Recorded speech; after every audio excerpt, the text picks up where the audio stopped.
The coffee had gone cold in my hand when my phone rang. It was 3:47 p.m. on a Tuesday, and I'd been sitting in my home office in Scottsdale, looking at the paperwork scattered across my desk.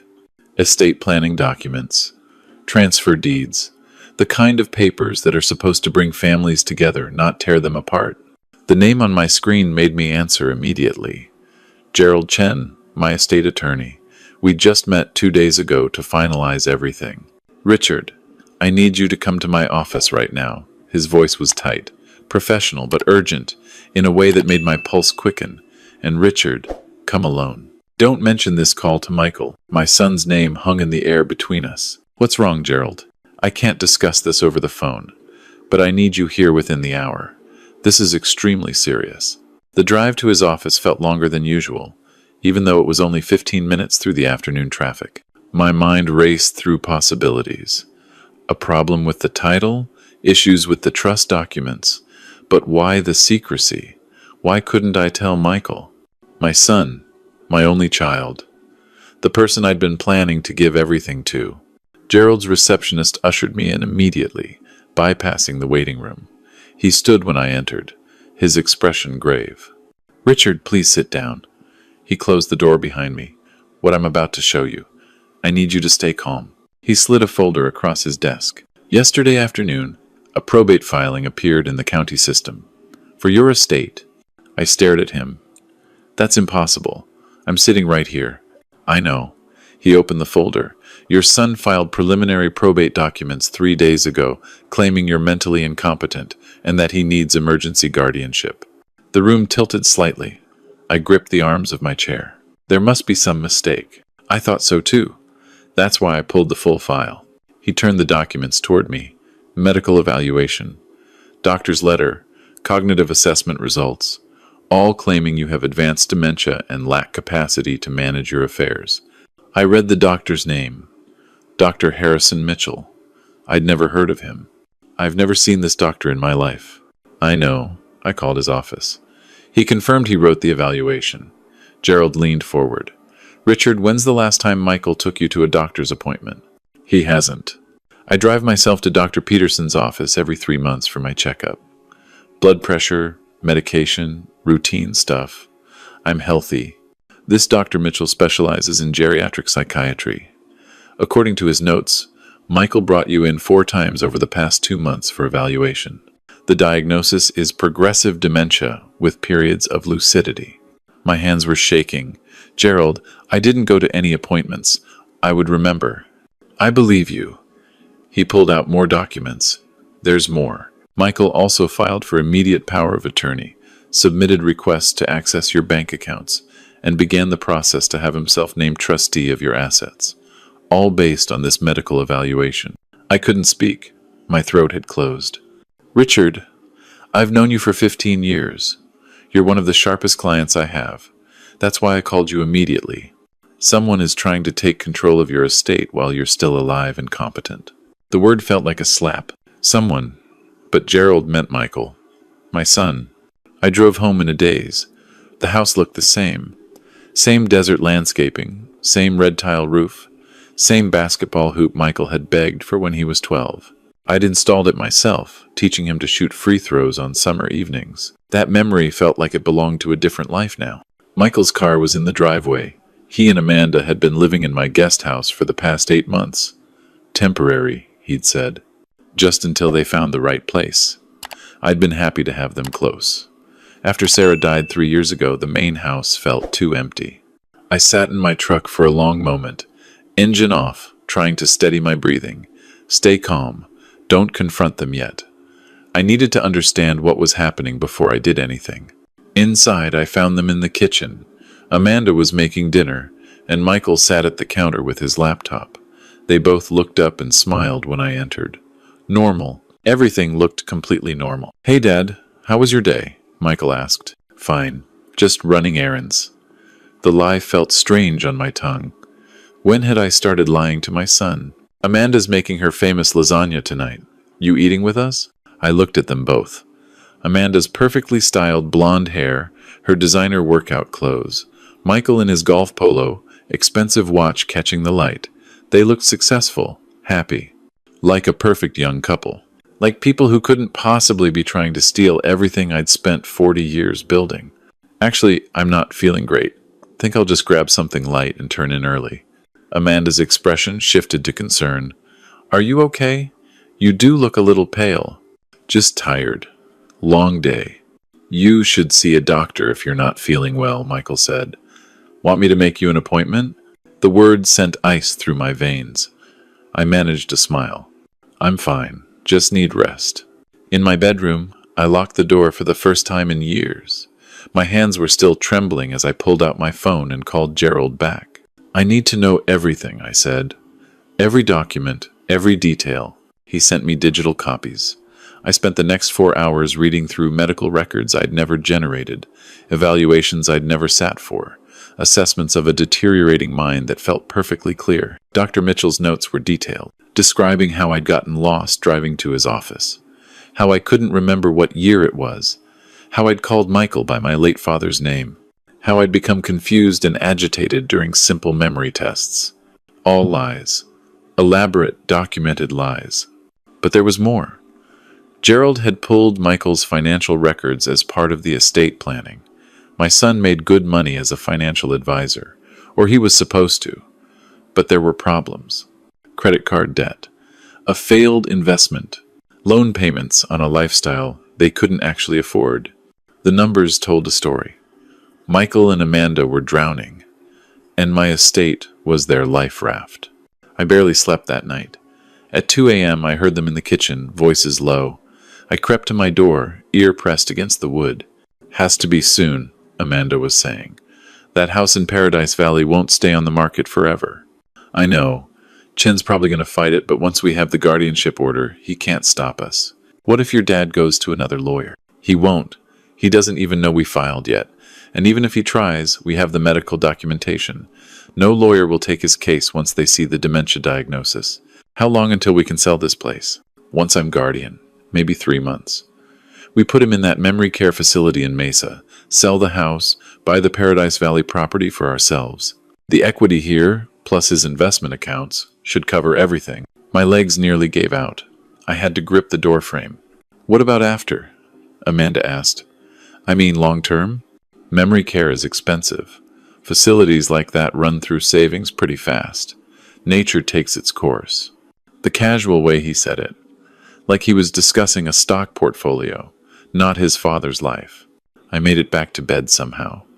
Lay there in the dark, staring at the ceiling, my entire world reassembling itself into something I didn't recognize.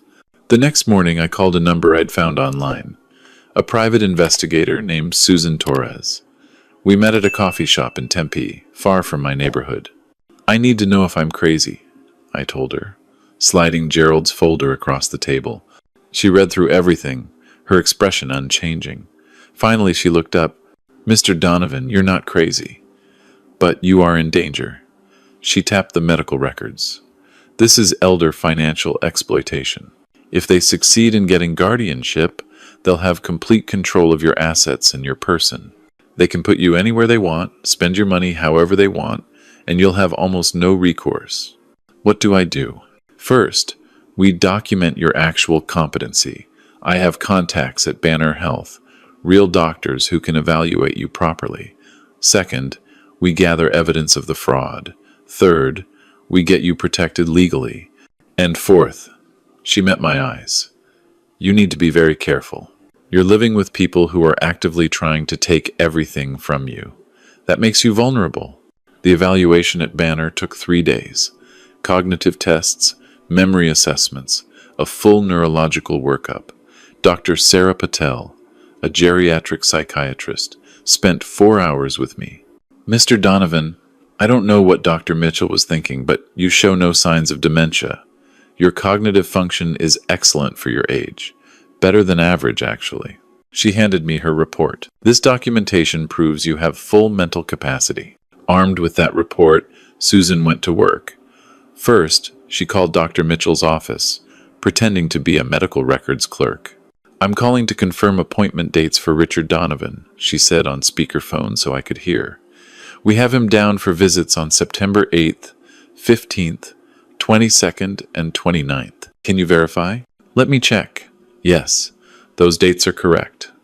Michael Donovan brought his father in for all 4 appointments. After she hung up, Susan looked at me. You were where on those dates? I pulled up my calendar. September 8th, I was at my Rotary Club lunch. I'm never absent. September 15th was my poker night, same group I've played with for 20 years. September 22nd, I drove to Sedona for the day, have receipts from the restaurants.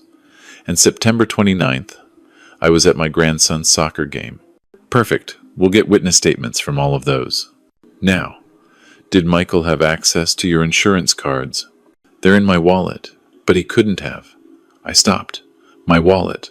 I thought I'd lost it for a few days last month. Found it in my car. He probably borrowed it, got photos of everything he needed.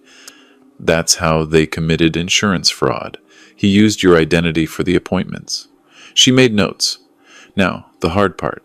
We need to know what they're planning next. And for that, I recommend surveillance equipment in your own home. That's how I found myself, 3 days later, letting a security technician into my house while Michael and Amanda were out shopping. Small cameras, hidden in smoke detectors and air vents. Audio recorders in the common areas. Everything legal. Everything in my own home. The feed goes straight to your phone, the technician explained. You can monitor everything remotely, and it's all time-stamped and recorded. I felt sick doing it, but I remembered Amanda's voice at 2 a.m. Nature takes its course. The recordings proved everything. I watched them on my phone, sitting in my truck in a grocery store parking lot, unable to be in that house while I listened. Michael on the phone with the memory care facility. Yes, my father has advanced Alzheimer's. I need to reserve a room. Private but not too nice. He won't know the difference anyway. Amanda talking to a realtor. The owner will be highly motivated to sell. Family situation. We're thinking of listing at 850, but we'll take 800 if someone moves fast. My house. They were already pricing my house. But the worst was a video call I recorded between Michael and someone I didn't recognize. A lawyer, apparently. The guardianship hearing is set for October 18th, the man said. I've reviewed the medical documentation. It's solid. The judge will almost certainly grant emergency guardianship given the dementia diagnosis. And then I can make all decisions? Michael asked. Medical, financial, residential, complete control. Your father becomes a ward of the state, with you as guardian. What if he fights it? Mr. Donovan, he has documented dementia. His protests will actually help our case. The disease often makes patients paranoid and combative. If he claims we're lying, it just proves the diagnosis. Michael laughed. That's almost too perfect. I saved every recording, backed them up to 3 different cloud services. And then I called Gerald. We're going nuclear, I told him. I want to file charges. I want them prosecuted. And I want them out of my house. Gerald connected me with a criminal attorney, Maria Santos. We met in her office the next day. I brought everything. Dr. Patel's competency evaluation, Susan's investigation report, the surveillance footage, the fraudulent medical records, my alibis for the appointment dates. Maria watched the recordings, her expression hardening. Mr. Donovan, this is elder abuse, insurance fraud, identity theft, and attempted financial exploitation. We're talking multiple felonies. She looked up at me. If you pursue this, your son will likely go to prison. I understand. There's no going back once we file. Are you certain? I thought about 8-year-old Michael, gap-toothed and proud, showing me the trophy from his first science fair. I thought about teaching him to drive, watching him graduate college, dancing with him at his wedding. And then I thought about his voice on that recording. Nature takes its course. I'm certain. We filed a police report the next day. Detective James Morrison from the Scottsdale Police Department took my statement. By the end of the week, they'd obtained warrants. I wasn't there when they arrested Michael. Susan had helped me move to a hotel 3 days earlier. I'd packed 1 suitcase while they were out, left a note saying I was visiting an old friend in Flagstaff, and disappeared. Detective Morrison called me that evening. Mr. Donovan, we've arrested Michael and Amanda Donovan. They're being charged with elder abuse, insurance fraud, identity theft, and attempted financial exploitation. Bond is set at $100,000 each. I thanked him and ended the call. Sat there in that sterile hotel room, staring at nothing. My son was in jail. Because of me? No. Because of his choices. The preliminary hearing was 3 weeks later. I sat in the back of the courtroom, watching my son in an orange jumpsuit. He looked smaller somehow, older. When his eyes found mine, I saw shock, then anger, then something that might have been fear. The prosecutor laid it all out. The fraudulent medical records, the forged documents, the surveillance footage of them planning to institutionalize me and sell my assets. The life insurance policy Michael had tried to take out on me without my knowledge, claiming power of attorney. That was the detail that made even the judge's expression shift. Michael had tried to insure my life for $2 million. The defense attorney argued it was all a misunderstanding. Michael was just worried about his father's health. But then the prosecutor played the audio. Nature takes its course. The courtroom went silent. The judge denied bail reduction. They'd stay in custody until trial. Over the following months, I had to rebuild my life. Gerald helped me create an irrevocable trust, protected from any future claims. I changed all my passwords, got new bank accounts, and updated my will. Everything I owned would go to charity. The house, the investments, all of it. I set up a modest trust for my grandson, but it wouldn't be accessible until he turned 30, and Michael would never be able to touch it. I sold the house in Scottsdale. Too many memories, both good and poisoned. Moved to a smaller place in Fountain Hills with a view of the mountains. Started over. The trial was hard, having to testify against my own son, watching the evidence parade past, each piece a small knife. The prosecutor was efficient. The defense had no real answer for the recordings, the fake medical records, the fraudulent documents. The jury took 4 hours. Guilty on all counts. Michael got 3 years in prison. Amanda got 18 months. They were also ordered to pay restitution for legal fees and the cost of my security measures. The judge's words at sentencing stayed with me. You didn't just steal from your father's bank account. You tried to steal his dignity, his autonomy, and his remaining years. This court finds that particularly egregious. I didn't speak at the sentencing, didn't submit a victim impact statement. Everything I had to say, I'd already said through my actions. People ask me now if I regret it, if I wish I'd handled it differently, found a way to reconcile. Here's what I've learned. Love without boundaries isn't love. It's enabling. For years I confused the two. I'd given Michael everything. Private schools, college tuition, seed money for his business, bail money when he had his DUI at 23. Every time he asked, I said yes, because that's what I thought good fathers did. But I never taught him that actions have consequences. I never showed him that my generosity had limits. And when he was drowning financially, when he'd made bad choices that destroyed his own future, I'd trained him to see me as a solution instead of a person. I was an ATM, not a father, and I'd helped create that dynamic. The hardest part wasn't losing my son.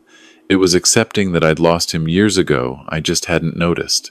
The person who planned to institutionalize me, who discussed my death like a financial inconvenience, who forged medical records and committed fraud, that person wasn't the boy I raised. Or maybe he was, and I just refused to see it. My grandson visits sometimes. He's 12 now, asks careful questions about where his dad is. I tell him the truth, age-appropriate but honest. His father made bad choices and hurt people, and now he's facing the consequences. "But you're okay, Grandpa?" he asked last month. "I'm okay. Better than okay, actually. And I am. I volunteer at a senior center now, teaching people about elder abuse prevention. I talk about warning signs, financial pressure from family members, sudden interest in your assets, requests for joint accounts or power of attorney, isolation from friends and other family. I teach them what I learned too late. Documentation is everything. Keep your own copies of medical records. Stay connected with friends who'll notice if something's wrong. Have a lawyer who works for you alone, and trust your instincts. If something feels wrong, it probably is. Last week, a man came to one of my presentations. 73, recently widowed. His daughter wanted him to sell his house and move in with her family. He couldn't explain why, But something felt off. After the presentation, he pulled me aside. She's been having financial troubles. And last week I caught her taking photos of my bank statements. Document everything, I told him. Get a good lawyer. Set up your estate protection now while you have full capacity. And whatever you do, don't sign anything without independent legal review. I gave him Gerald's number. Maybe I couldn't save my own relationship with my son, but I can help others protect themselves. I can make sure other people don't end up where I was, sitting in a lawyer's office, discovering their child saw them as a payday instead of a parent. This morning, I sat on my back patio watching the sunrise over the mountains. The air was cool, the coffee hot. My phone was off. No one was planning to steal from me, lie about me, or lock me away. I was alone. But I wasn't lonely. Alone, I've discovered, is when no one can exploit your love. Alone is when your peace belongs entirely to you. Alone is when you finally stop confusing generosity with weakness, love with enabling. People ask if I'd take Michael's calls from prison, if I'd visit, if I'd give him another chance. The answer is no. Not because I hate him, but because loving someone doesn't mean letting them hurt you. It doesn't mean financing their mistakes or absorbing their consequences. Real love includes accountability. And the most loving thing I can do for my son now is let him face the full weight of what he's done. Maybe in prison, with nothing to inherit and no one to manipulate, he'll finally learn the lessons I failed to teach him. That actions have consequences, that people aren't resources, that love is earned through respect, not extracted through exploitation. I hope he learns those lessons. I genuinely do. But whether he does or not, I've learned mine. I'm 70 now. However many years I have left, they're mine. My money, my house, my time, they belong to me.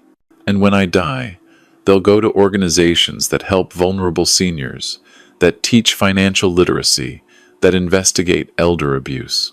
My legacy won't be a house some con artist children sell within weeks of my death. It won't be a bank account drained dry while I'm still breathing. My legacy will be the seniors I help protect, the people who attend my presentations and learn to set boundaries, the families who communicate honestly instead of viewing their parents as retirement plans. Last week, I got an email from that 73-year-old man. He'd met with Gerald, set up a trust. His daughter had stopped talking to him when she realized she wouldn't be inheriting the house. "Thank you," he wrote.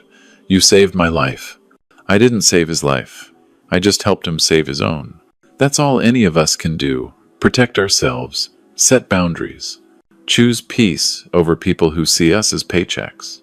The sun is fully up now, and I have plans today. Breakfast with my Rotary group. A matinee movie.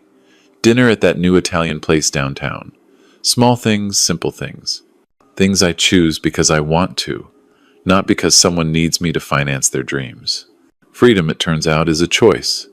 And sometimes choosing yourself isn't selfish. Sometimes it's survival.